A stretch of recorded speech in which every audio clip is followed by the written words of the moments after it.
Dice nuestro texto clave el día de hoy, Gálatas 5, capítulo 5, versículo 17 en la Reina Valera. Dice: porque el deseo de la carne es contra el espíritu y el del espíritu es contra la carne. Estos se oponen entre sí para que no hagáis lo que quisieres.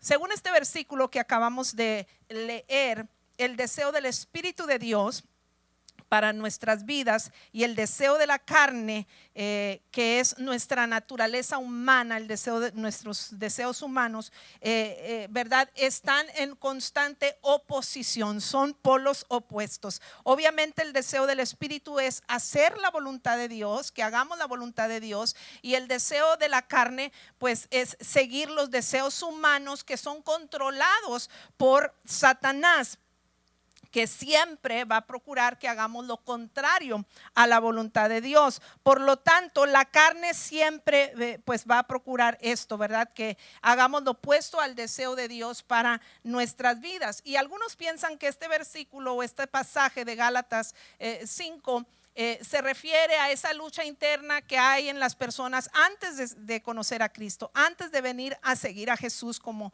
su Señor y Salvador.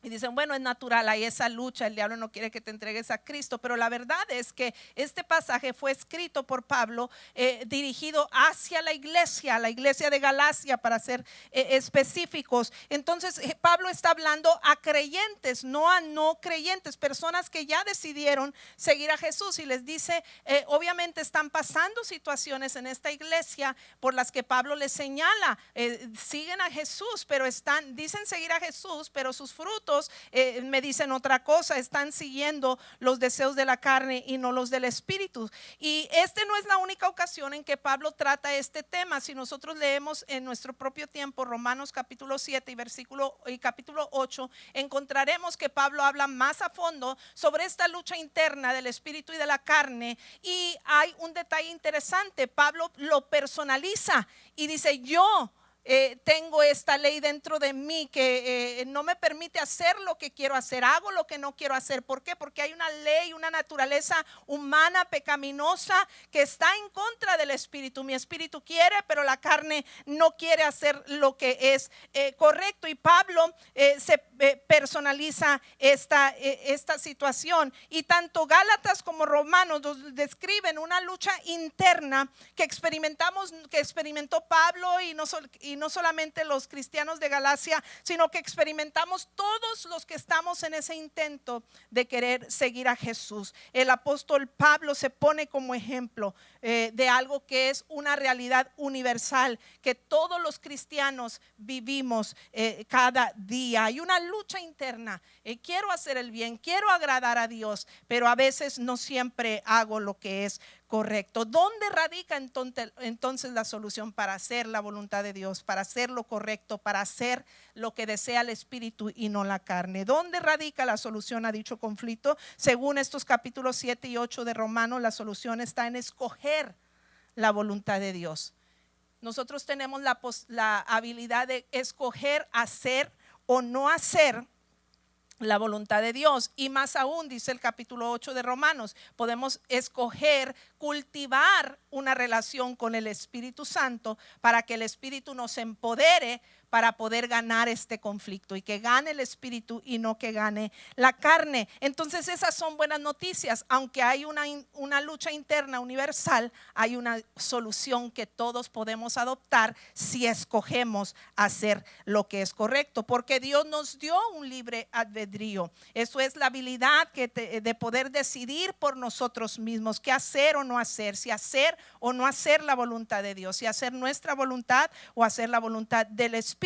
Romanos 7:25 dice: gracias a Dios por medio de Jesucristo nuestro Señor. En conclusión, con la mente yo mismo me someto a la ley de Dios, pero mi carne está sujeta a la ley del pecado.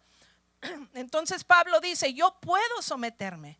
Si yo determino en mi mente por convicción, porque a veces no es por sentir, la carne no siente hacer lo que Dios le agrada. La carne tiende a querer hacer lo opuesto a lo que Dios le agrada. Pero Pablo dice: yo me someto al Espíritu. Yo decido someterme al Espíritu. Dice también otro versículo en Romanos 8:12, por lo tanto, amados hermanos, no están obligados a hacer lo que su naturaleza pecaminosa los incita a hacer, pues si viven obedeciéndola morirán, pero si mediante el poder del Espíritu hacen morir las acciones de la naturaleza pecaminosa, vivirán. Así es que aquí está claramente sugerido, podemos escoger. No estamos obligados a hacer lo que la carne dicte. Podemos escoger lo opuesto. Y de ahí el título de nuestro mensaje el día de hoy: escoge lo opuesto. ¿Lo opuesto a qué? Lo opuesto a lo que la carne, la naturaleza del hombre y la lógica humana dice que debemos hacer. Además, en escoger lo opuesto a la carne, según lo que dice Pablo, está la vida y conlleva grandes beneficios. Hoy les voy a hablar de 4 recomendaciones que la palabra de Dios nos da, que son opuestas a la carne, a los deseos de la carne, y las razones por qué vale la pena apegarnos a hacer lo que dice el Espíritu y no la carne. Número 1, callar en lugar de hablar. Ay, pastora, ya empezamos mal, ¿verdad? Callar, qué duro, ¿verdad? Que Dios nos dice, callen en lugar de hablar. Si nos encanta hablar, sobre todo a las mujeres, ¿verdad? Nadie dijo amén, pero es cierto, ¿verdad? A veces no nos callamos. Proverbios 10:19, y me incluyo. Proverbios 10:19 dice la palabra de Dios para todos: el que mucho habla, mucho yerra. El sabio aprende a callar. Dios nos recomienda, hey, aprende a callar. No siempre tienes que estar hablando. El que mucho habla puede errar, puede equivocarse, pero el sabio ha aprendido a callar. A nosotros nos ha tocado, y no sé quién se identifica conmigo, a veces aprender, ¿verdad? Dicen que echando a perder se aprende, ¿verdad? Entonces a veces, ahora sí que como dicen vulgarmente, la hemos regado cuando hablamos, pero entonces bendito sea el Señor que hemos aprendido a no seguir esos impulsos de querer hablar cuando no debemos, sino escoger callar como nos recomienda el Espíritu. ¿Por qué esta recomendación? Inciso 1, callar da paso a escuchar. Callar da paso a escuchar. Dice Santiago 1:19, mis queridos hermanos, tengan presente esto: todos deben estar listos para escuchar, pero no apresurarse para hablar. Listos para escuchar y no apresurarse para hablar. Y naturalmente, cuando no abrimos la boca, estamos más inclinados a abrir ¿qué? Los oídos. Cuando no abrimos la boca, vamos a abrir más los oídos. ¿Hacia quién? Hacia Dios primeramente. Nos vemos obligados, cuando abrimos el oído hacia Dios, nos vamos a ver obligados a reflexionar sobre nosotros mismos y obedecer en nuestro silencio lo que, ¿verdad? Lo que Dios nos está indicando, lo que el Espíritu Santo nos está hablando. Vamos a tener mayor capacidad de escuchar la voz del Espíritu Santo de Dios y que nos diga cuál es su voluntad. Es en el silencio que podemos escuchar la voz de Dios. Así que bajémosle el volumen, ¿verdad? Nuestro volumen al volumen de Saraí Luna hay que bajarle y subirle al volumen de Dios. Y esto ocurre cuando callamos, cuando guardamos silencio. Muchas veces Dios quiere hablarnos, quiere darnos soluciones, quiere ministrarnos, quiere tratar con nosotros y no puede porque nunca nos callamos. Ya no me pidas, ya no estés hablando tú, ya no te estés quejando. Escúchame. Calla y escúchame. Dice la palabra de Dios: oh pueblo mío, escucha mis enseñanzas. Salmo 78. Oh pueblo mío, escucha mis enseñanzas, abre tus oídos a lo que digo. Abre tus oídos, escucha más, habla menos. Inciso 2, callar conduce a la obediencia. No puedes obedecer si no te callas para escuchar, ¿verdad? No podemos obedecer si no nos callamos para escuchar ¿qué? Instrucciones. Entonces una cosa lleva a otra. Silenciar nuestros corazones nos prepara para escuchar a Dios, recibir sus instrucciones y obedecerlas. Vamos a ser más propensos a obedecer a Dios, a hacer su voluntad y recibir por ende sus bendiciones cuando guardamos silencio para oír. Moisés destaca esta idea en uno de sus discursos, subrayando el llamado de Israel a obedecer todos los mandatos de Dios en Deuteronomio capítulo 27. Y en el versículo 9, Dios le dice al pueblo cállate y escucha, oh Israel. Así le dice, cállate y escucha, oh Israel. Y cuando escuchamos la instrucción, vamos a ser inclinados a obedecer. Y si somos inclinados a obedecer, la obediencia siempre viene acompañada de bendición. Mire lo que dice la palabra de Dios en Deuteronomio 28, 2 al 3. A este mismo pueblo que les dijo, cállate y escucha, dice, si realmente escuchas al Señor tu Dios y cumples fielmente todos estos mandatos que hoy te ordeno, el Señor tu Dios te pondrá por encima de todas las naciones de la tierra. Si obedeces al Señor tu Dios, todas estas bendiciones vendrán a ti y te acompañarán siempre. Y si usted sigue leyendo el capítulo 28 de Deuteronomio, usted va a encontrar una lista enorme de bendiciones que Dios promete si callan, escuchan y obedecen.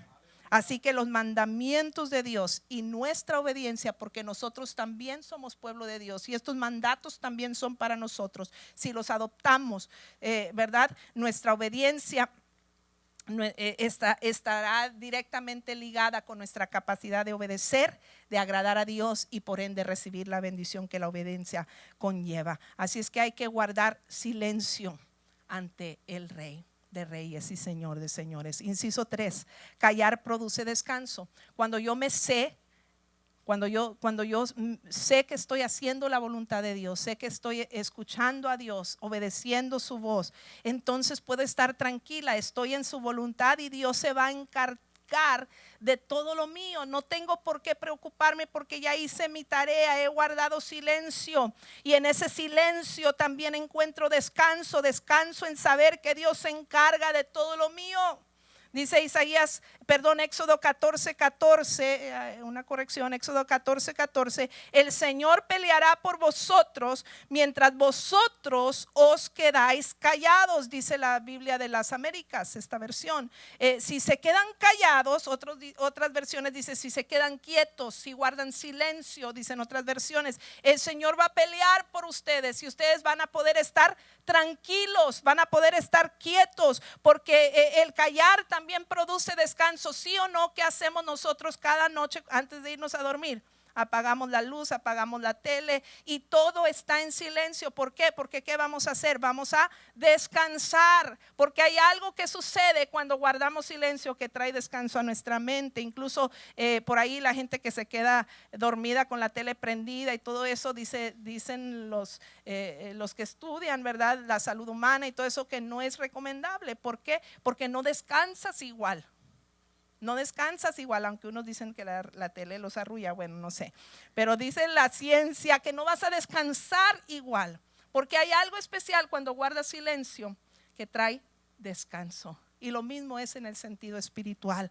Hay descanso para nuestra alma cuando guardamos silencio delante del Señor y dejamos que Él actúe. Es una forma de decirle: Señor, estoy despreocupado, estoy confiado en que tú todo lo puedes y que tú vas a defender mi causa, me vas a sacar adelante, me vas a dar la salida, me vas a dar la respuesta. Dice el Salmo 62, versículo 1 y 5, espero en silencio delante de Dios porque de Él proviene mi victoria. Que todo mi ser espere en silencio delante de Dios porque en Él está mi esperanza. Inciso número 4, callar refleja autocontrol. Dice Proverbios 13:3, los que controlan su lengua tendrán una larga vida. El abrir la boca puede arruinarlo todo. ¿Cuántos han pasado por ahí? Abro mi boca y lo echo a perder, ¿verdad? Pero vamos a aprender hoy a controlar la lengua, porque cuando controlamos la lengua, cuando controlamos nuestra boca, estamos practicando el autocontrol, o lo que es conocido también como el dominio propio. Y esto es una de las características del fruto del Espíritu descrito en Gálatas capítulo 5, versículo 22 y 23, cuando habla de esas 9 características del fruto del Espíritu. Una de ellas es esta: el dominio propio. El dominio propio. En otras palabras, saber cuándo callar está directamente relacionado con la condición de mi vida espiritual. Me guste o no me guste esa verdad, así es. Si soy imprudente para hablar, eso está reflejando que no estoy siendo una persona espiritualmente saludable. y cada rato tengo que retractarme de lo que dije, ay, para cuando dije no debía haber dicho eso. Y luego peor aún, a veces a veces reconocemos, pero lo peor es cuando ya nuestro orgullo no nos permite reconocer que echamos malas. Pero no hay mejor medicina que la preventiva. Y dice la escritura que hay que controlar, hay que tener dominio propio. Por eso volvemos a lo que dijimos al principio, que es importante cultivar una relación con el Espíritu Santo, porque nos va a empoderar para lograr eso que de otra manera no puedo lograr. Dice Santiago 3, versículo 9 al 11, con la lengua bendecimos a nuestro Señor y Padre, y con ella maldecimos a las personas creadas a imagen de Dios. De una misma boca salen bendición y maldición. Hermanos míos, esto no debe ser así. ¿Puede acaso brotar de una misma fuente agua dulce y agua amarga? No se puede. ¿Cómo vamos a hablarle mal a alguien, herir a alguien, lanzar palabras imprudentes y con la misma boca que hicimos eso, que pretender bendecir a Dios? No le vamos a agradar a Dios. No es lo correcto, dice la palabra de Dios. Por eso es mejor callar y hablar menos, a menos que sea para edificación. Dice Efesios 4:29, ninguna palabra corrompida salga de vuestra boca, sino la que sea buena para la necesaria edificación, a fin de dar gracias a los creyentes. A los creyentes. Entonces, si vamos a hablar, sea solo para edificar. Dice Proverbios 11:12, el inteligente sabe cuándo callar. El inteligente sabe cuándo callar. Dice, esto nos lleva al siguiente inciso que está muy relacionado. Callar muestra sabiduría. Cuando yo practico ese dominio propio, ese autocontrol, estoy mostrando que soy sabio. Dice Proverbios 17:28, el verdadero sabio emplea pocas palabras. La persona con entendimiento es serena. Hasta los necios pasan por sabios y permanecen callados. Parecen inteligentes cuando mantienen la boca cerrada. A veces hay un dicho que nos dicen, ¿verdad? Calladita te ves más bonita. Pero tiene fundamento bíblico, aunque no nos guste, ouch, ¿verdad? Aunque no nos guste, porque callar es muchas veces prudente, es prudencia. Porque podemos arruinarlo todo en un instante. Puede salir algo, si algo ya no podemos recuperar, es estas palabras que salen. ¿Saben? La psicología dice que para cada palabra mal dicha que lanzamos en contra de alguien, se necesitan 7 buenas por lo menos para recuperar esa una que se nos salió. Entonces, si tú ofendes a tu esposa, si tú ofendes a tus hijos, si tú ofendes a tu cónyuge, a tus compañeros, a tus amistades, a tus familiares, qué sé yo, tiene un efecto muy dañino. Si no lo hacemos con prudencia, tiene un efecto muy dañino. Recuperar sanar esa relación va a ser muy difícil. Por eso Dios nos dice, practica la sabiduría, guarda silencios. Por algo tenemos 2 oídos y una boca. Hay que usarlos proporcionalmente, ¿verdad? Hablar menos, escuchar más. Además que cuando escuchamos somos más sensibles a lo que el otro está diciendo, y nos damos cuenta que tiene razón, o que por lo menos podemos ver su punto de vista, etcétera, etcétera. Esa es otra conferencia, pero vamos a callar, porque allí hay bendición y allí hay sabiduría. Casi todos nosotros podríamos escuchar más y hablar menos. Si no tienes nada bueno, verdadero o útil que decir, es mejor callar y no decir nada. Y si vamos a hablar, hay que hacerlo solo cuando sea necesario, pensar antes de hablar y hacerlo para edificar. De lo contrario, como leímos en Proverbios 13:3, podemos arruinarlo todo. No es fácil. Pastora, qué fácil decirlo. Sí, es cierto, fácil decirlo, pero es tan difícil hacerlo. Pero con la ayuda de Dios podemos lograrlo. Podemos lograr hacer lo opuesto a lo que nuestra carne desea. Podemos escoger hacer lo opuesto, porque Dios nos ayuda para lograrlo. Salmo 141:3 dice el salmista David, un adorador, un hombre que Dios mismo dijo de él, es conforme a mi corazón. Un hombre tan cercano a Dios. Porque a veces dices, ay no, pues es que como que si entre más años en el evangelio, los pastores, por ejemplo, están en el ministerio, ellos no batallan con esa lucha interna. Todos los días batallamos. David batallaba con ella y por eso oraba todos los días. Salmo 141:1. Pon una guardia, oh Señor, sobre mi boca y vigila la puerta de mis labios. Y me gusta esta versión que habla de poner guarda. Le dice el salmista a Dios: ponte como un guardián, no permitas que yo abra mi boca, porque con qué facilidad se puede abrir la puerta, pero Señor, permíteme ser sensato, sabio, a no abrirla innecesariamente, y pon guarda en mi boca, y con la ayuda de Dios podemos lograrlo. Todo lo puedo en Cristo, dice su palabra, que Él me fortalece. No es fácil. Cuando el familiar me provoca, cuando el cónyuge me ofende, cuando el patrón se porta prepotente, etcétera, etcétera. No es fácil, pero no es imposible. Es una decisión y con la ayuda de Dios lo podemos lograr. Número 2, hay que escoger amar en lugar de odiar. Escoger amar en lugar de odiar. Mateo 5:43-44. Han oído la ley que dice a tu prójimo, que dice: ama a tu prójimo y odia a tu enemigo. Pero yo digo: ama a tus enemigos, ora por los que te persiguen. Ay, qué duro, qué fácil que Dios nos dijera: ama a los que te aman y odia a los que te odian. Pero no, nos dice: ama a los que te aman, pero ama incluso a los que te odian, incluso a tus enemigos, ámalos. Ay, Señor, llévame a amar a la hermana que no habla y que es un amor y que se porta de maravilla y me trae regalos todos los días. Pero amar lo que es difícil de ser amado, no es fácil, pero Dios nos invita a hacerlo. Tu carne no quiere, pero el Espíritu te está diciendo: hazlo, hay bendición en ello. Dice primera de Juan 3:11, este es el mensaje que ustedes han oído desde el principio, que nos amemos unos a otros. La orden es clara: ámense unos a otros, y no dice si son buenos, si son malos, si son fáciles de amar, si son difíciles de amar. Ámense los unos a los otros. Y luego Juan hace algunos contrastes entre el odio y el amor en los siguientes versículos. Vamos a ir desglosando del 12 al 18. Primero, el primer contraste: el odio es una característica del mundo, pero el amor caracteriza a la iglesia. El odio es una característica del mundo, pero el amor caracteriza a la iglesia. ¿Cómo quieres ser caracterizado? Dice el 12: no debemos ser como Caín, quien pertenecía al maligno y mató a su hermano. ¿Y por qué lo mató? Porque Caín hacía lo malo y su hermano lo recto. Así que, amados hermanos, no se sorprendan si el mundo los odia.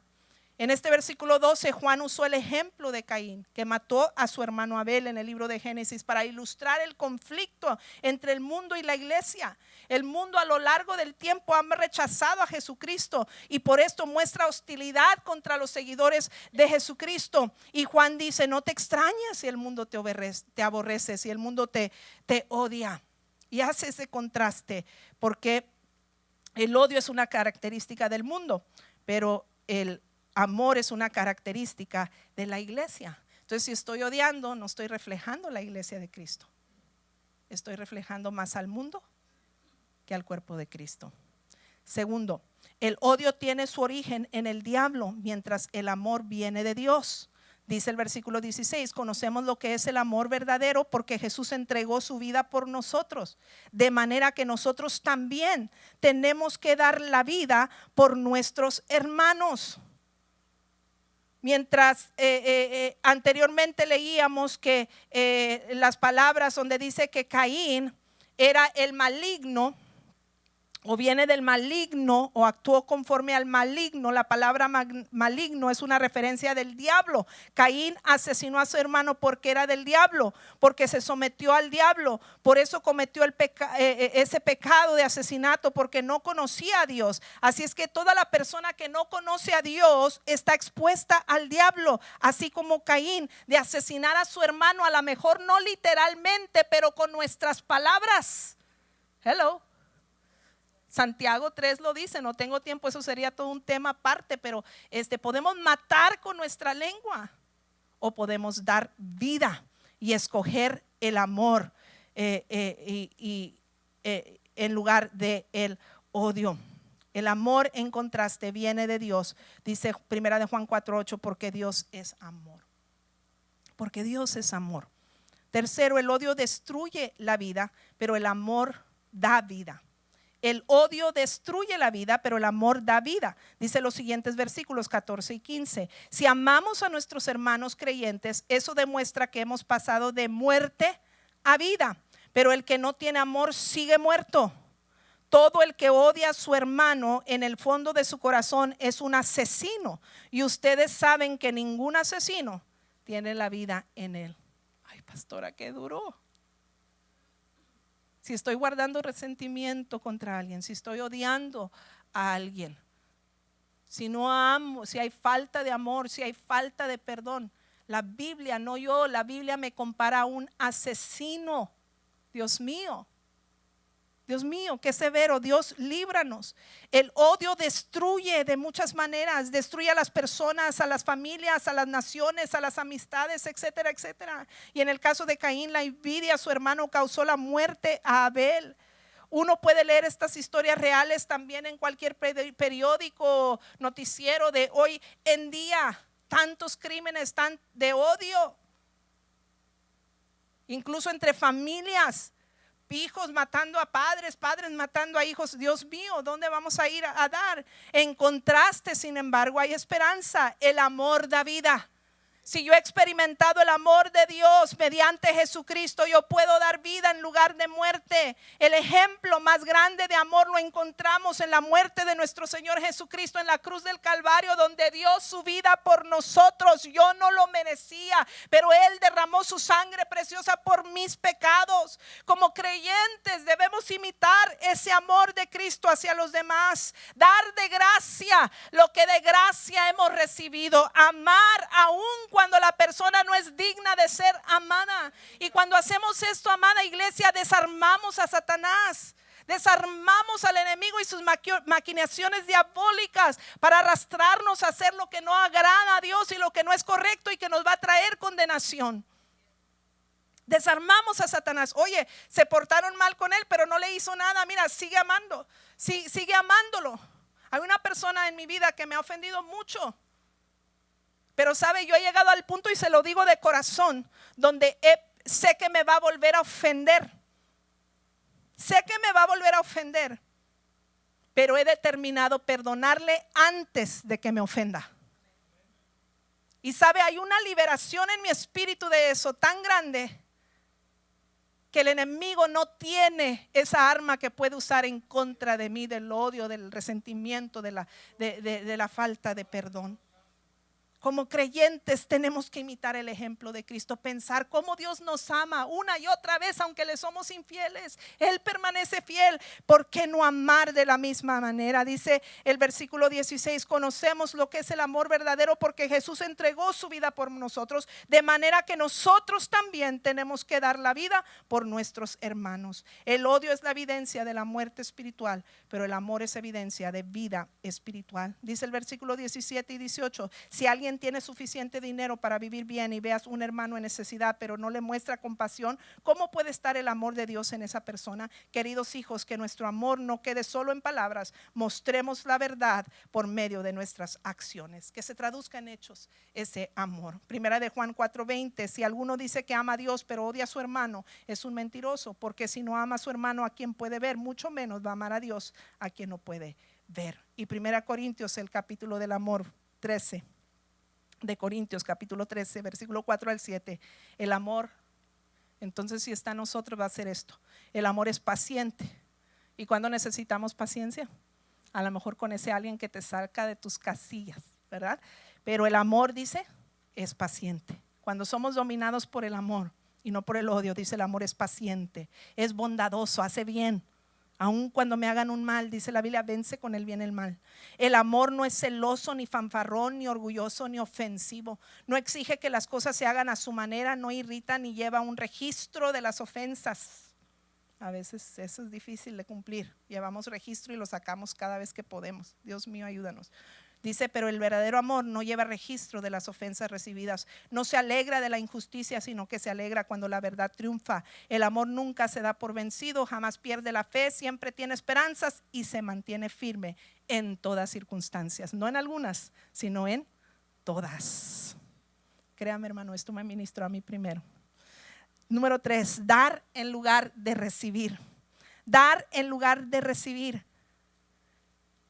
Cuando damos, obviamente se beneficia el destinatario, ¿verdad? El que lo recibe. Y la iglesia por eso tiene también ministerios de alimentación, de misioneros, etcétera. Pero desde el punto de vista de Dios, la generosidad es más importante y más beneficiosa para quien da que para quien recibe. Jesús dijo, Hechos 20:35, hay más bendición en dar que en recibir. Hay más bendición en dar que en recibir. En las leyes terrenales esto parece imposible, las matemáticas no suman. ¿Cómo puede algo aumentar cuando se le resta?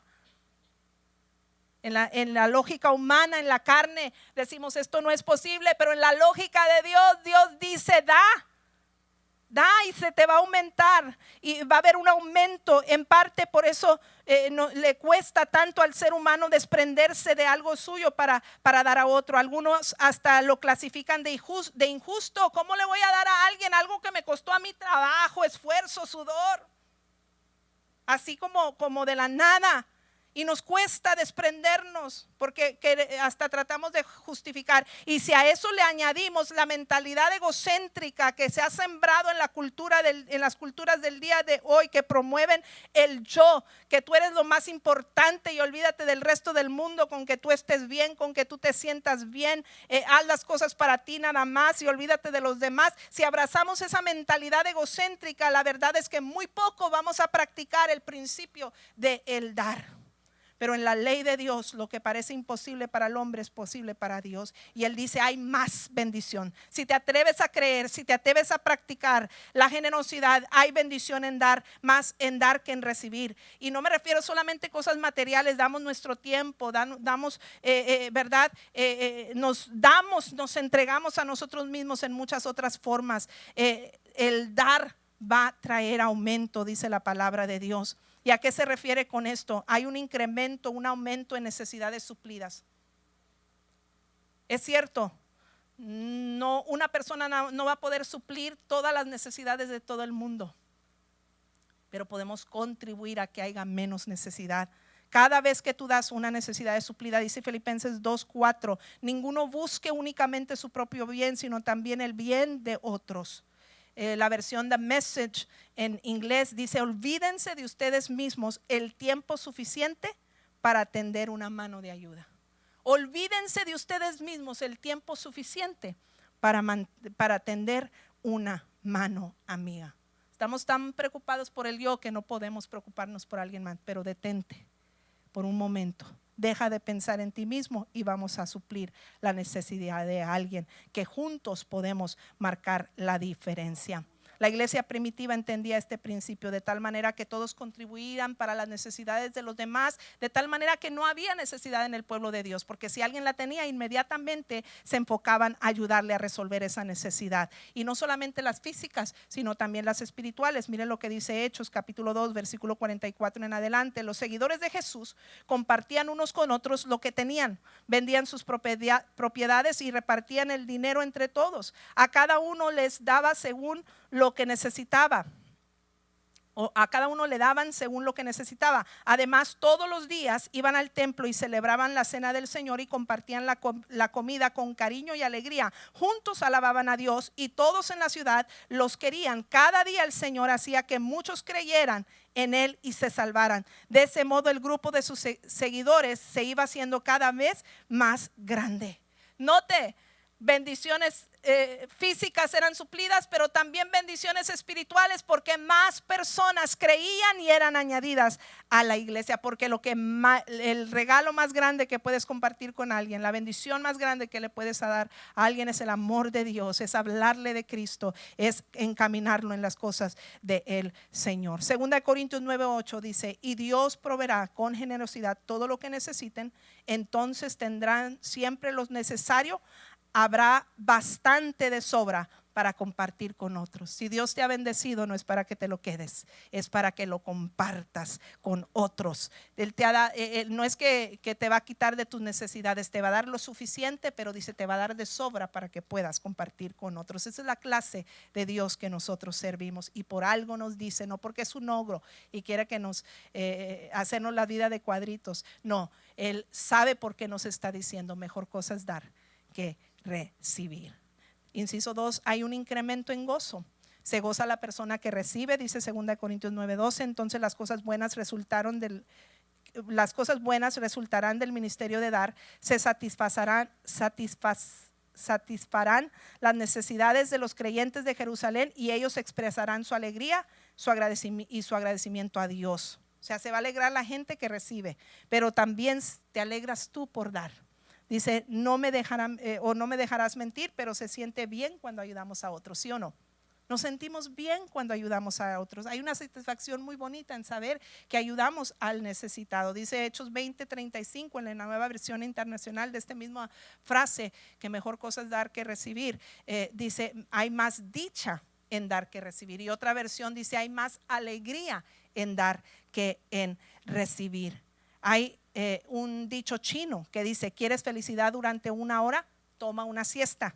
Si quieres felicidad por un día, ve a pescar.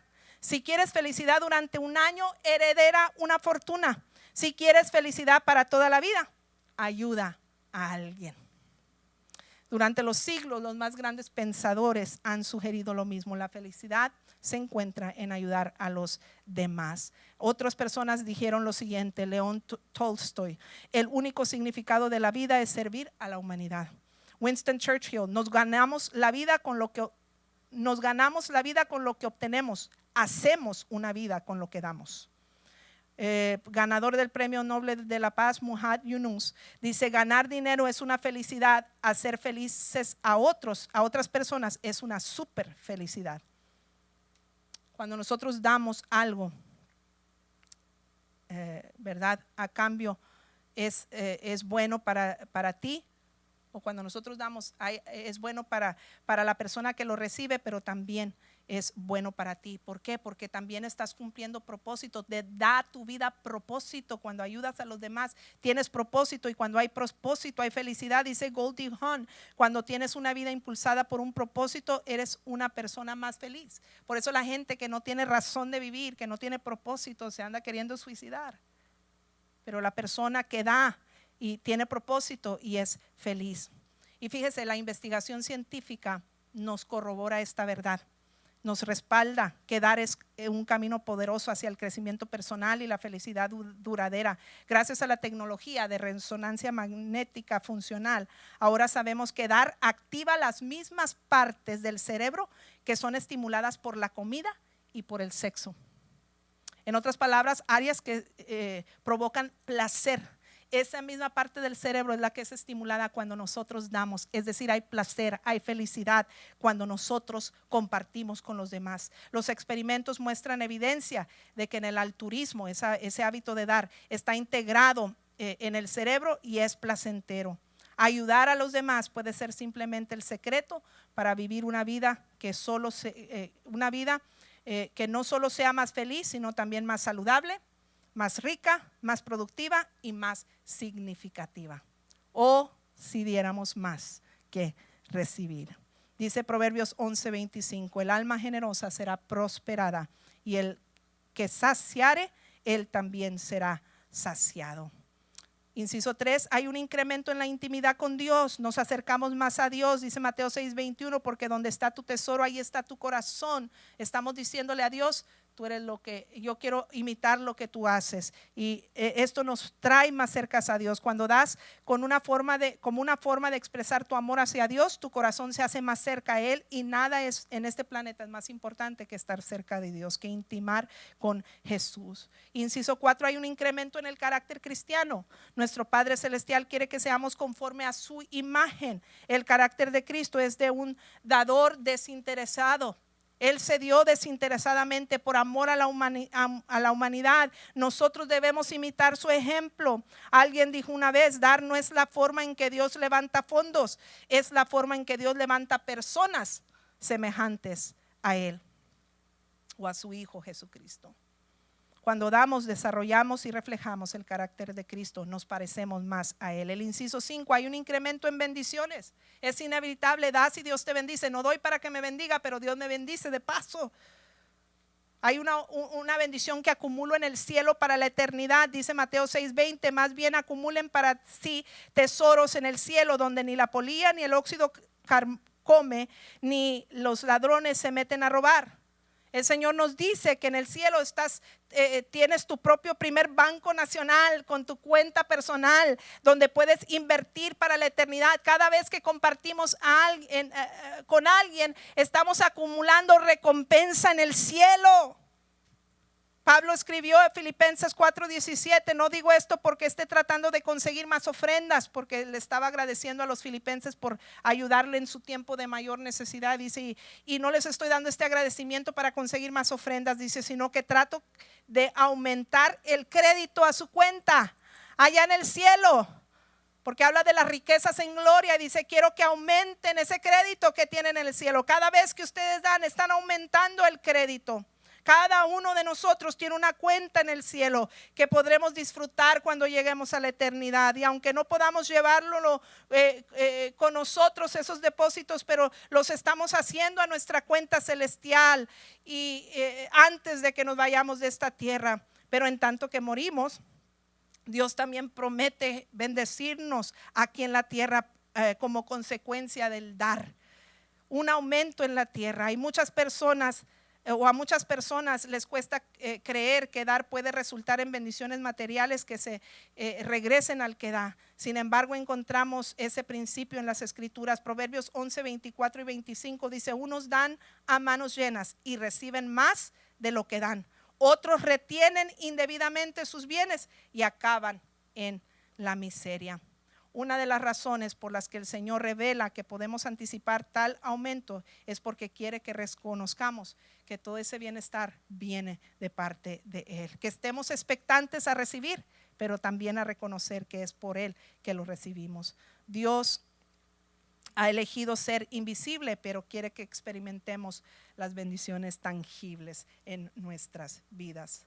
Los depósitos que hacemos en la tierra cuando damos no solamente recibirán galardón en el cielo, sino en el banco celestial, sino que también Dios nos va a mandar bendición aquí en la tierra el tiempo que nos toque vivir sobre este planeta. Cuando damos debemos hacerlo con un sentido de expectativa, anticipando un aumento del Señor, aunque no tengamos idea de cómo, cuándo, por dónde Dios va a proporcionar, pero va a proporcionar bendición, y bendición va más allá que las cosas materiales.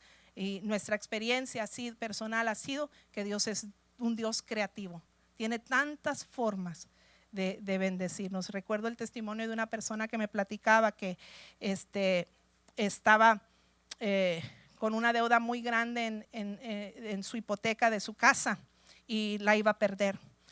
Y entonces ella hizo una siembra bastante generosa, esperando que Dios le resolviera ese problema y le trajera el dinero para recuperar su propiedad, qué sé yo.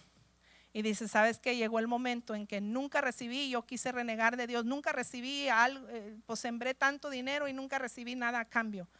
Pero después, cuando ella reflexionó, llegó un momento en que hubo un refinanciamiento, no me acuerdo toda la historia, pero hubo un refinanciamiento de su casa, en una casa muy grande y muy valiosa. Hubo un refinanciamiento de su casa, y en ese refinanciamiento ella se iba a ahorrar $200,000. Y que entonces, cuando el enemigo quiso hacerla pensar, no recibiste nada de lo que sembraste, ella dio cuenta, oye, ¿cómo que no? Dios me acaba de ahorrar $200,000 por 1,000 que yo sembré, por decir un ejemplo. Porque a Dios nunca le ganamos, dice el poema que nos recuerda el hermano Solá. No le ganamos cuando se trata de Dios, de dar. Dios siempre tiene más que bendecirnos, porque Dios es un Dios creativo. Y por último, cantar en lugar de llorar. Dice el Salmo 30 del 11 al 12, tú cambiaste mi duelo en alegre danza, me quitaste la ropa de luto y me vestiste de alegría, para que yo te cante alabanzas y no me quede callado. Oh Señor mi Dios, por siempre te daré gracias. Dios quiere que dejemos de llorar y empecemos a cantar. Y dices, pastora, ¿cómo? Mire lo que me está pasando, mire la situación adversa que estoy atravesando. Es para llorar y más. Pero te invito a atreverte a dejar de llorar y empezar a cantar, porque cuando tú cantas hay algo especial que sucede. Primero, el canto te sostiene en el sufrimiento. El canto te sostiene en el sufrimiento. Te mantiene esperanzado. Oh Señor, yo te alabo porque sé quién tú eres. Bendigo tu nombre porque tú eres grande y poderoso. Cuando cantamos esas alabanzas de la grandeza de Dios, del poder de Dios, de la bondad de Dios, del amor de Dios, me hace mantenerme esperanzado y decir, ¿sabes qué? Dios me ama tanto, no me va a dejar caer ahora que más lo necesito. Dios es fiel, Dios es poderoso. Este problema no puede más que mi Dios, y te sostiene en el proceso. Quizás todavía no ves la solución, quizás todavía no ves la respuesta, pero hay algo especial cuando yo canto en medio de mi dificultad, que Dios me sostiene. Mire lo que le dijeron al salmista cuando estaba pasando por un mal momento. Dice, día y noche solo me alimento de lágrimas, mientras que mis enemigos se burlan continuamente de mí, diciendo, ¿dónde está ese Dios tuyo? Se me destroza el corazón al recordar cómo solían ser las cosas. Yo caminaba entre la multitud de adoradores, encabezaba una gran procesión hacia la casa de Dios, cantando de alegría y dando gracias en medio del sonido de una gran celebración.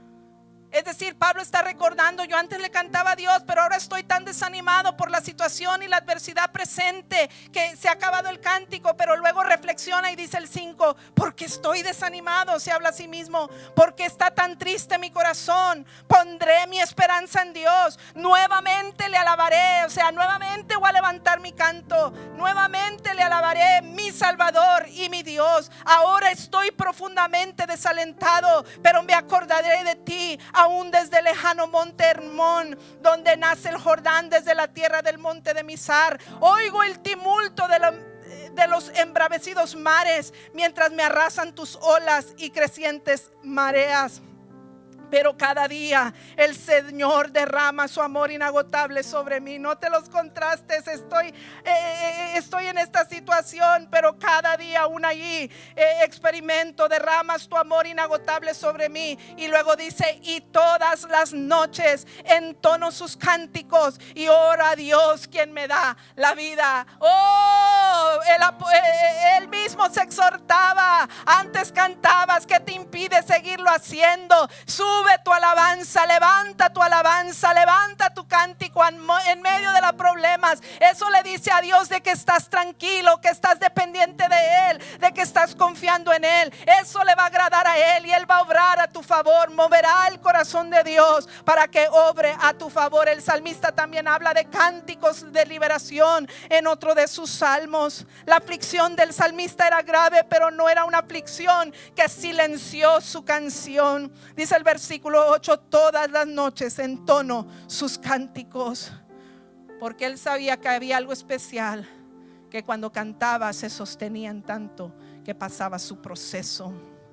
Cuando Pablo y Silas fueron arrestados por causa de Cristo en Filipos, Lucas nos dice que fueron golpeados, fueron desnudados, fueron metidos en el calabozo, en lo más profundo de la cárcel. Les pusieron un guarda allí como todos unos criminales, y además eran inocentes y estaban en una situación bastante adversa. Pero dice la escritura que a medianoche Pablo y Silas estaban orando y cantando himnos a Dios. En Hechos 16 versículo 25, cantando himnos a Dios, y los demás prisioneros escuchaban. Aunque estaba el guardia de testigo, aunque estaban escuchando los prisioneros, ellos no le cantaban a ellos no estaban tratando de impresionar a esa audiencia con sus voces. Ellos solo les interesaba cantarle a Dios. Sí, en la medianoche, cuando arreciaba la prueba, cuando la situación era adversa, cuando se estaba practicando injusticia en su contra. ¿Por qué cantaban? Porque aunque había testigos, ellos lo hacían para Dios, porque necesitaban experimentar experimentar la cercanía, la bondad y la grandeza de Dios. Dios fue su sustentador gracias a que cantaron en medio de la dificultad. Y llegó el momento en que llegó su de repente. Dice la escritura en el versículo 26, de repente hubo un gran terremoto y la cárcel se sacudió hasta sus cimientos. Al instante todas las puertas se abrieron de golpe y todos los prisioneros se les cayeron las cadenas. Cuando tú cantas, llegará tu de repente. No solamente Dios te va a sostener en el proceso, sino que el canto sigue al sufrimiento. El canto seguirá al sufrimiento. No te quedarás en sufrimiento para siempre. Al igual que Pablo y Silas, llegará tu de repente, donde las puertas que se han cerrado se abrirán, donde las cadenas que te han atado se van a romper y se van a caer, y vas a poder ser libre para alcanzar el propósito y la bendición de Dios para tu vida y para los tuyos. ¿Por qué no? El canto sigue al sufrimiento. Y de repente hubo un terremoto. Que no te sorprenda que cuando tú arrecie la prueba y suba tu alabanza, verás la gloria de Dios como nunca antes la has visto a tu favor. Porque es fácil alabarle cuando todo va bien, pero el reto es alabarle cuando no todo va bien, porque es la forma en que le decimos: Dios, confío plenamente en ti. Ponte de pie. Y no solo esto, llegará el momento en que, dice la Biblia, no habrá más llanto, no habrá más dolor, donde se va a acabar, dice Apocalipsis 21:4. Él le secará toda lágrima de los ojos, y no habrá más muerte, ni tristeza, ni llanto, ni dolor. Gloria a Dios por ese momento. Todas esas cosas ya no existirán más. Pero dice Isaías 35:10, regresarán los que han sido rescatados por el Señor. Entrarán cantando a Jerusalén, la nueva Jerusalén, coronados de gozo eterno. Estarán llenos de regocijo y de alegría. Desaparecerá el luto y la tristeza. Hay algo especial. El sufrimiento, cuando tú cantas en el sufrimiento, va a llegar un momento de transición donde el sufrimiento se va a acabar, pero el canto va a seguir. El sufrimiento ya no va a estar, la tristeza ya no va a estar, el problema ya no va a estar, pero tu canto va a continuar. Pero ahora un cántico de alegría, un cántico de alabanza por el rescate que Dios ha ejercido a tu favor.